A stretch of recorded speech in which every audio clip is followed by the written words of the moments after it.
एक बार की बात है। महाराज अकबर, बीरबल और अपने कुछ मंत्रियों के साथ घोड़ों में बैठकर जंगल की सैर पर निकले। वसंत ऋतु थी और हर तरफ हरियाली ही हरियाली छाई थी। अपने चारों ओर के वातावरण को देखकर अकबर के मन में विचार आया कि अगर इस हरे भरे जंगल में घूमने के लिए घोड़े भी हरे रंग के होते तो कितना आनंद आता है। जैसे ही उनके मन में ये विचार आया तो उन्होंने बीरबल की बुद्धिमानी की परीक्षा लेने की सोची। अकबर अपना घोड़ा बीरबल के पास लेकर गए और बोले, बीरबल, इस जंगल के हरे भरे माहौल को देखकर मेरा मन हरे घोड़े पे सवारी करने का कर रहा है। इसलिए तुम जाओ और मेरे लिए कहीं से भी एक हरा घोड़ा ले आओ। अकबर की बात सुनकर बीरबल सोच में पड़ गए। वो समझ गए कि महाराज उनके साथ फिर से कोई खेल खेल रहे हैं। बाकी मंत्री भी महाराज की बात सुनकर अचरज में पड़ गए। वो ये सोचने लगे कि हरे रंग का घोड़ा तो होता ही नहीं, फिर बीरबल ऐसा घोड़ा लेकर कहाँ से आएगा। थोड़ा सोचने के बाद बीरबल बोले, महाराज, हरा घोड़ा तो मैं ले आऊंगा, लेकिन इस काम के लिए मुझे कुछ दिनों का वक्त चाहिए। अकबर बोले, ठीक है, मैं तुम्हें इस काम के लिए 1 सप्ताह देता हूँ।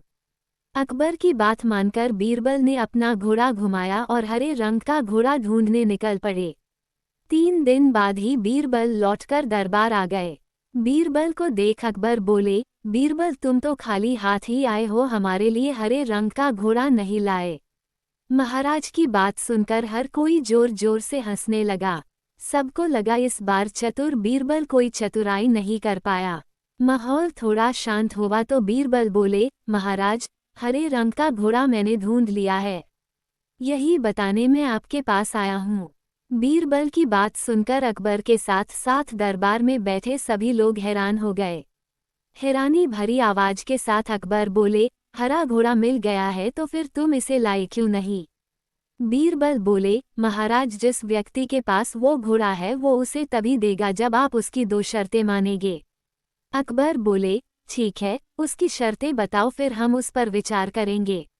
बीरबल बोले, महाराज, उस व्यक्ति की पहली शर्त ये है कि हरे घोड़े को लेने के लिए आपको अकेले ही आना होगा, और दूसरी शर्त ये है कि वो घोड़ा काफ़ी अलग और ख़ास है, इसलिए आपको उसे किसी खास दिन ही लेने आना होगा।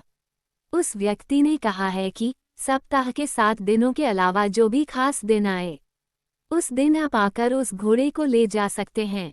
बीरबल की चतुराई भरी बातें सुनकर अकबर समझ गए कि इस बार भी बीरबल के सामने उनकी होशियारी काम नहीं आई।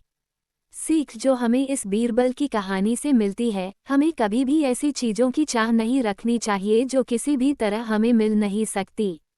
वास्तविकता में रहकर ही अपनी चाहतें बनानी चाहिए। मेरी इस कहानी को लाइक और सब्सक्राइब अवश्य करें। धन्यवाद।